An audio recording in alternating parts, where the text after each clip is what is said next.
मालाबाबो बीजेपीआ बर'फोरनि हेंथा नङा। बे बर' अना बर'नि खोथा आथिखालाव जेबो गैला। मानसिफ्रा गोरोन्थि बुजिलायबाय थायो जे बीजेपीआ बायरानि नङा। बीजेपीआ बिटिसिनि मानसिफ्रानो बीजेपी हिसाबै इलेक्शन गेलेगोन। मानो होननानै बुङोब्ला दिनै जोंनि बर' दैदेनगिरिफ्रा बुजिबाय। दिनै बिथांमोनहा बिटिसि सरकाराव थांखि लाबाय। प्रमद बर' बिथाङा प्रत्येकटा जातिनो मिउजियाम बानायनो थाखाय दिनै फान्ड होजोबदों। आरो दिनैनि बर'फोर जि मोनदों बे बीजेपीआसो गासिबो दायित्व लानानै खालामबोजोबनाय। जोंनि एनडिएफबि बिदा फंबायफोरखौ माने हांख्राय हरनानै जि नांगौ जे जों नोंसोर गोसो गोजोनो होननानै बे सुक्तियाव गासिबखौबो खोथा होनानै बिसोरखौ लाबोनाय जादों। मेन स्ट्रिमाव गुबै माने लामायाव लाबोनाय जादों। आरो बिनि गेजेरजों दिनै गोजोन सान्थि दिनै बड'लेण्ड ओनसोलाव फैदों, सारा आसामावनो फैदों।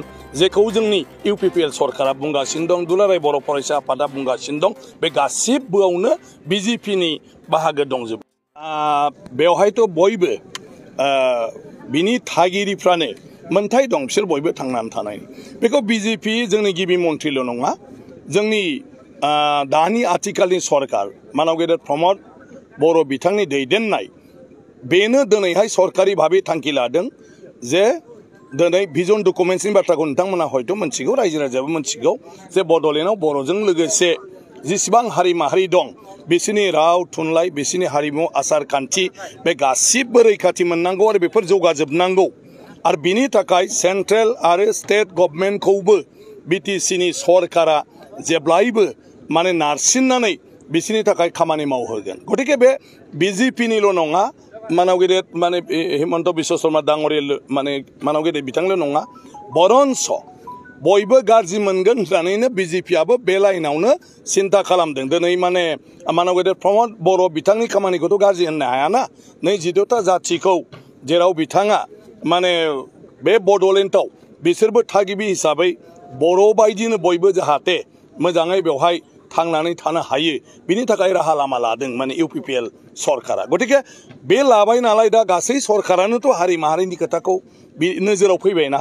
आरो नोजोराव फैबाय नालाय दिनै गासै राजखान्थि हान्जायानो बे लाइनजों खोथाखौ बयबो बुंबाय जे बिथांमोननि थांखियाबो जे गासै बेवहाय रायजो जानाय हारि माहारिनि थाखाय बयनिबो थाखाय खामानि मावनाय। गतिके मानसिफ्रा गोरोन्थि बुजिलायबाय थायो जे बिजेपिआ बायरानि नङा। बिजेपिआ बिटिसिनि मानसिफ्रानो बिजेपि हिसाबै इलेक्शन गेलेगोन आरो देरहायोब्ला बिसोरनो बेवहाय बिबान लागोन।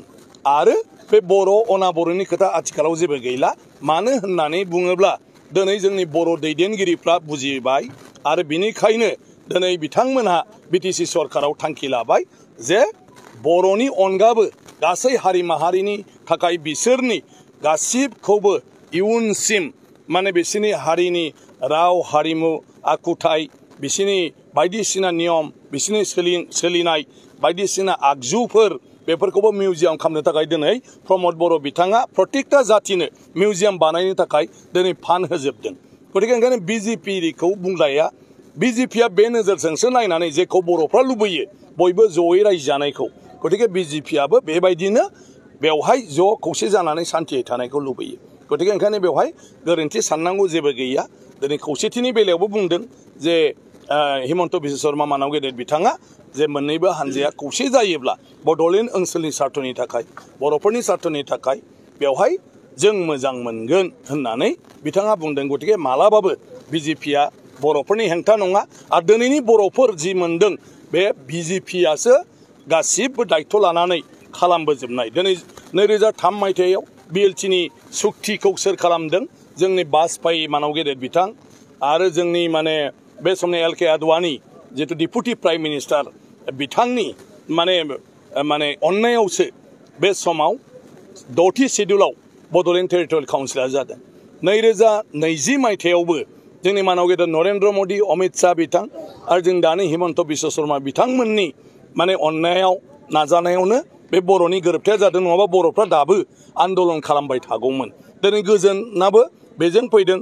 जोंनि एनडिएफबि बिदा फंबायफोरखौ माने हांख्राय हरनानै जि नांगौ जे जों नोंसोर गोसो गोजोनो होननानै बे सुक्तियाव गासिबखौबो खोथा होनानै बिसोरखौ लाबोनाय जादों। माने माबायाव मुल खुथि जायखौ मेन स्ट्रिमाव गुबै माने लामायाव लाबोनाय जादों।